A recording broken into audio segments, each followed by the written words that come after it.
In the year 2014, Manhattan was plagued with unprecedented levels of crime. No measure of law enforcement seemed able to combat the strife and violence. And so a desperate plan was brought forth by Gigantech Cybernetics Corporation. This plan was the artificial island Zenovia, 2 kilometers south of Manhattan, which would be patrolled by Gigantech's own robotic creation. A rapid exodus from Manhattan to Zenovia resulted. However, by 2019, the promise of tranquility has not been fulfilled. Even with all the expansions to Zenovia the population influx called for, it has become a slum. Except for the massive Gigantech headquarters itself. Crime has grown even more rapidly than Manhattan ever knew, because the machines have promoted everything except law and order. The most horrific aspect, though, is the result of an intelligence investigation from the government. Gigantech's own executives, both then and now, are actually among the most dangerous criminals the country has ever known. Zenovia, far from being planned as a refuge from violence, was actually a trap and testing ground for the weapons that Gigantech plans to use to become the sole power of the underworld. Neither police nor armies are willing to commit against the mechanical forces that Gigantech command. Therefore, 9 fighters, 3 police, 3 convicts, and 3 psychics have been drafted as Zero Cops, riding Batrider airbikes against the forces invading Manhattan and charging into Zenovia to take down Gigantech CEO and his ultimate weapon, known only as Destroy.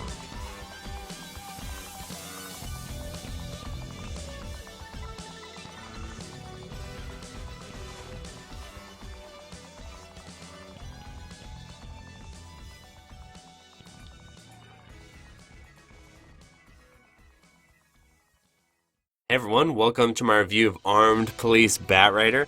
Hope you enjoyed that little intro I made. I thought it'd be fun to do something creative with this game, and the idea definitely came to me when I was reading the plot synopsis or the plot setup, because I found it just that perfect combination of serious sort of cyberpunk concepts, then also just this cheesy shmup storytelling that it's just too delicious to resist. And so yeah, I hope you enjoyed that. I actually really love the story setups for the racing games, especially Armed Police Batrider and Battle Garegga, because they are surprisingly detailed, and there's actually a lot of material there to the point where I sometimes wonder if the developer had in the back of their mind that maybe someday these games would be made into anime or made into a manga of some kind. And for all I know, maybe there is a Batrider manga out there, but I think there's enough material to work with for something like that to happen, and I'd love to see it if it exists. So Armed Police Batrider, the follow-up to the cult classic, the well-beloved shmup Battle Garegga. Of the racing library, I think it's hard to deny that Garegga is the most popular, the most recognizable. But among the shmup fandom, I always feel that it's a bit of a toss-up to whether people like Garegga or Batrider more. As far as playing them for score and stuff, I think Garegga is definitely more popular. But as far as among people who enjoy the games and, play them somewhat for scoring, outside the super play stuff, I think they're both pretty dang popular. The relationship that always comes to my mind in the comparison is something like Ocarina of Time and Majora's Mask, where the majority of gamers or people who are familiar with the Zelda series are going to recognize Ocarina of Time and recognize it as this classic game. But then among a smaller subsection of them, there are people who also recognize Majora's Mask and hold it to a similar esteem to Ocarina of Time, but it doesn't have that wider appeal, right? It's like a cult classic. I think Batrider is the cult classic shmup, where you're a shmupper, or you're somewhat of a shmupper when you know about it and you know of its quality. And so yeah, Batrider, I'm absolutely excited to be reviewing this game. And what's interesting about this review in particular is there is no port for me to review. This game is arcade exclusive, has not been made, available on console officially or anything like that. So if you're going to play it, my recommendation is definitely using ShmupArch, because until ShmupArch, you could play it on MAME, but the input lag was pretty absurd. But because of ShmupArch's run-ahead features and general low latency options, I think it runs absolutely beautifully on it. Definitely my preferred way to play the game and how I'd recommend playing it. But anyway, since there is no port to review, there's not really any of those porting type issues I need to talk about, so we're mostly just going to be talking about the game itself and how it sort of compares to other racing games and, why you'd want to play Armed Police Batrider. So, for those who have some familiarity with Battle Garegga, there is a lot of similarities, but there are also some key differences. The first key difference that stood out to me when I booted it up for the first time was the change to the bullet design, right? Where Battle Garegga infamously, controversially has its own kind of strange take on bullet sprites, where instead of making them glowing orbs that are easy to identify like you see here in Batrider, instead they have this sort of realistic-ish color palette and design to where they kind of look like bullets on the screen, but they also can blend into the background, and I find myself getting hit by bullets I don't see a little bit too frequently in that game. So this was a change I definitely appreciated, and I was happy to encounter the first time I played Batrider. Another massive change between Batrider and Garegga, at least when you first boot up the game, right, before you start messing around with dip switches, is that it has this team system instead of having a single ship. So in Garegga, and of course most shmups, when you play, you pick your ship and your ship gets 3 lives or 3 extends, and then you make your way through the game. Maybe you earn more, maybe you earn less, maybe you die in stage 1. It's all down to that one ship. In Batrider though, there's this team mechanic where you don't pick your ship, instead you pick your team, and then instead of having 3 extends for one ship, each ship has a life, and when you die, you just swap out. And I think that's a really cool, interesting concept. But of course, in Batrider, there's also the ability to choose single ships in the dip switches, which I do because I think it's easier than managing 3 different ships. But I do appreciate the scoring that people do when they play the 3 ships, because it reminds me a lot of the King of Fighters series, and I almost wonder if there was some inspiration involved, because the parallels are pretty strong. So for those who don't know about the King of Fighters is an SNK fighting game in which they take all the ships, or I guess all the characters from their various fighting game series, and they throw them together in one mega mix, Ultimate Dream Match, and then they add their own sort of mechanics and make a new game by basically recycling the previous characters and fighting mechanics, but then also adding their own. And the funny thing is that of all the series SNK came up with, the King of Fighters is the most popular. And I kind of wonder if that's what they were going for with Batrider here, where they have that 3-team dynamic just like in King of Fighters. Then there's also this massive roster of ships that you can choose to play from. And the funny thing is that I think the racing games generally tend to have a wider ship selection, at least Battle Garegga did when you could unlock the hidden ships. But what's interesting about Batrider, it's the first shmup I ever saw with an actual legit tier list written out, because there's so many characters that, it's like a fighting game. You have to create a tier list of what ships do what, how good they are. Some of them are more broken than others, so I think it's really cool. It adds a lot of replayability to the game. It adds a lot of interesting ways to approach it, right? Where if you're having trouble with one ship, I remember interviewing Eaglet about Garegga, and he talked about he wasn't getting sick of Garegga because whenever he started getting sick of the game, he just switch his ship and play a different ship. And so I think you could also take that to the next level in Batrider. Another big change, or at least a change that I noticed between Batrider and Garegga, and that makes Batrider very unique among shmups that I've played, is the sheer amount of options this game has. It almost feels like it's a console port in the making, right? Where they have all these different modes and stuff. I think that's very unique for an arcade shmup, where it has special mode, which you're seeing me play now, which is a boss rush of the game where you fight boss. Oh, I'm not playing special mode right now, but where you fight all these different bosses. Then they have, I think it's advanced mode, where you're basically getting extra stages, and it's sort of the harder mode of the game, but instead of just making it harder, it adds in more stages. I guess it's kind of like the easy mode in Garegga, where easy mode in Garegga has less stages, and then the arcade mode has more. Kind of a similar concept. Not Garegga, sorry, I meant Ikaruga. So it's kind of similar in that way, and I think that's really cool. Another interesting change is that on default settings, they have different stage orders, which I think is not in Garegga, right? In Garegga, when you play your ships, they have fixed stage orders.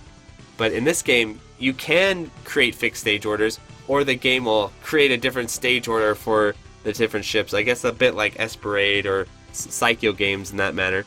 So that's another different change. A lot of the systems in Garegga, though, are basically carried over. I'm sure there are some differences, of course, but the basic idea carries over, where there's a unique gameplay loop in racing games, and especially in Garegga and Batrider, where rank is a very strong factor. And so for people who haven't seen too much shmup content or haven't seen my other content, I'll quickly explain what rank is. So what rank is when you're playing the game, there is a dynamic difficulty system that is always present and always calculating what's going on. And it calculates the difficulty it's going to throw at you based on what you're doing in the game. So the more items you collect, the higher you raise the rank. The longer you survive, the higher you raise the rank. The more you shoot, the higher you raise the rank. So a lot of what you're doing is making the game more and more difficult. And then there are certain actions you can take that will lower the rank, specifically dying. And so this is where you get a really interesting gameplay loop in racing games, again specifically that come to my mind, Garegga and Batrider, where in order to survive, you need to score. Because what you need to do is you need to score efficiently so that you can gain more lives. But you're not just gaining lives for the sake of safety, you're gaining lives because then you're going to kill yourself, and then once you suicide, I'm gonna get demonetized saying all these things. Once you sacrifice your ship, you get to lower the rank. And so there's this gameplay loop of you sacrifice the ship to gain bombs and stuff like that and to lower your rank, and then you use the lower rank and bombs to gain more extends, which you then use to gain more lives, or you gain more lives, which then you sacrifice to gain more bombs, and so it creates this feedback loop. And so I think that's a really cool aspect of the games that at first are very counterintuitive, right? Where in most shmups, the goal is to survive, and then strategically dying, it does not seem like a good idea, but it's actually part of how these games work. So one unique aspect of Batrider that I think it shares with Battle Garegga is the way the bullets work in these games, to where they're not exactly bullet hell, where there are these thick waves of bullets that control the screen and you have to sort of manipulate them and micro your way through them like you do in a cave game. But they're not also classic either, where you have to line up these precise shots and it's more about just memorizing these routes. I think Batrider and Garegga have this sort of unique blend between those two styles, where at times it can feel very bullet hell-like, especially during the boss fights and stuff, but then at other times it can feel downright classic when you're making your way through some of the stages. And it's a nice blend, I think. It's a nice middle ground, to where basically, if you're a shooter fan, you're probably gonna like the racing shmups to some degree, because one aspect of them is gonna appeal to you. For instance, I love bullet hells and almost primarily play Danmaku games, but the racing games are among some of my favorites because they have those elements, but then they also have the more classic elements as well. And there's also some overlap with Psycho, I feel, especially in Batrider, like that boss there. Sometimes there's times where I'm playing, I feel like, oh, this is a little bit like Strikers or something like that. And so I would definitely say, if you're a fan of sort of older style shmups, and you want to kind of begin to break your way into more bullet hell gameplay, I think Garegga and especially Batrider are kind of perfect gateways into that. They definitely are unique in their own regards. And I guess just to give my closing thoughts on these games, I would say that of the two, my favorite is Battle Garegga, but by a thin margin. And I do find myself, when I'm playing Batrider, almost having more fun in some ways. I feel like of the two, Batrider is a little bit more accessible. It's easier to get into. From what I understand, speaking to people who have played these games for score, Garegga's scoring is pretty crazy, but Batrider's scoring is even more crazy, with some of the RNG elements and stuff like that, and you're having to take those suicides to even a more extreme level at times. And of the two, just sort of credit feeding my way through, I actually have found that I feel like Batrider might be more difficult, especially if you play the advanced version. Those end stages are just absurdly difficult, but I'm not 100% confident between the two which one's more difficult. I would kind of lean towards maybe Batrider, but at the same time, it could be just because I have more time with Garegga. I've played Garegga a ton, so if you play Batrider and you're not quite getting it, you're not getting into it, I definitely recommend with these games that you give them time and you sort of just kind of revisit them every now and again. And what's going to happen is I think they're going to hook you in, because these games are stone cold classics, both Garegga and Batrider. Among my favorite shmups, definitely on my bucket list to get more significant scores. I did do a bit of a Batrider scoring in one of the Callus Cup. Yeah, absolutely an awesome game. Definitely check it out. At this time, you're going to have to emulate it, and if you do, I recommend Shmup Arch. But I think, honestly, M2, before they shut their doors, before whatever happens to the Shot Triggers ports, I feel like Batrider is on the to-do list. I have a lot of confidence that we will see a Batrider port, either on the PS4 or PS5. I'd be a little bit surprised if we don't, but you never know, right? You never know. So, anyway, before I finish this video, let me thank my patrons. Dingo, Anthony A, Ben Wynn, Brian Shiver, Dunpeel 2064, EC2151, Full Set, Retro Schmupper, Gus, Kiwi, Jake Ryan, Joe Angelo, John, Gameboy Guru, Kay, Quentin, Malaise, Mark Sloan, Maz, Meher Calendrian, Nathaniel Davis, An Electron, Neon Daggers, Ogla Kugels, Omcall, Parlar, Rhysosis, Sarah Thumbs, Sent Morap, Segumo, Turapon, Young Money Sui, Plasmo, and Yuzakaya. Thanks for watching.